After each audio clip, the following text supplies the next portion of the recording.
आइए, सरकार ने 5 शिक्षकों को निलंबित कर दिया।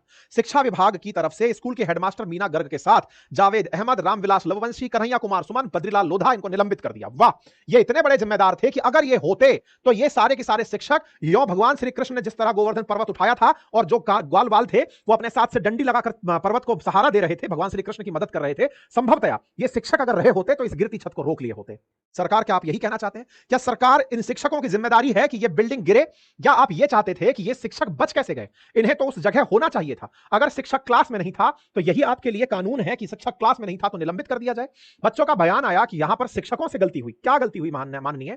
शिक्षक स्कूल चला रहा था, बारिश के सीजन में स्कूल पहुंचा था, बारिश के इतने भीगते मौसम में वो वहां पहुंच करके बच्चों को एक जगह एकत्रित करके ताकि वो बारिश में ना भीग जाएं, इसलिए वो एक जगह लेकर बैठा था। क्या ये शिक्षक की गलती थी? और शिक्षक की गलती थी तो आनंद फानन में आपने जिन्हें निलंबित किया, क्या इससे जवाबदेही तय हो गई? क्या ये शिक्षकों की जवाबदेही थी?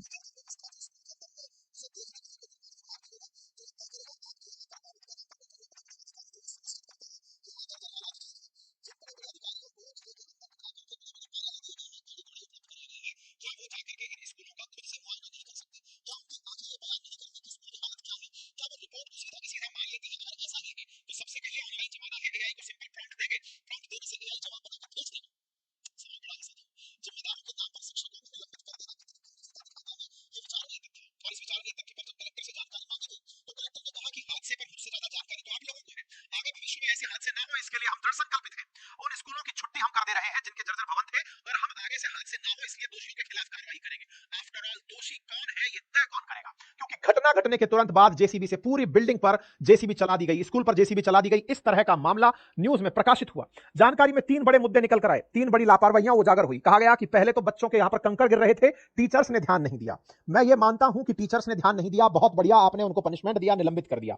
लेकिन माननीय, जब आपने इनको निलंबित किया तो कृपया करके एक बार ऐसा साहसिक कदम और उठाइए और उन पूरे जिम्मेदारों को याद दिला दीजिए कि तुम्हारे कारण यह सब हुआ। अगर वो बैठे हुए जिला मुख्यालय पर बैठे हुए जिला अधिकारी हो, या फिर जिला शिक्षा अधिकारी हो, या सचिवालय में बैठे सचिव स्तर के कर्मचारी हो, इन सब से सवाल तो पूछिए ना कि आप लोगों ने रिपोर्ट्स को कागज में ही देखा? क्या आंखें बंद करके केवल रिपोर्ट्स के बहाने चल रहे थे? क्या आप लोगों ने कभी अपने लेवल पर इन चीजों को चेक एंड बैलेंस या ऑडिट या फिर इंस्पेक्शन नहीं करवाए?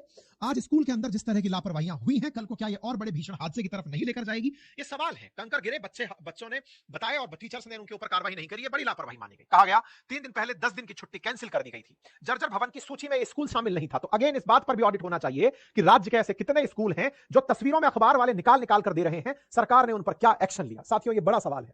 राजस्थान राज्य के बजट में 225 करोड़ रुपए इस बार केवल इंफ्रास्ट्रक्चर इंप्रूवमेंट के लिए अलॉट हुए। बड़ा सवाल यह है कि फरवरी माह में आने के बाद बजट से अब तक, जब हम जुलाई में इसे सुन रहे हैं, कितना कार्य हुआ, इस कार्य की रिपोर्टिंग क्या है, इस पर भी अब चर्चा होनी चाहिए।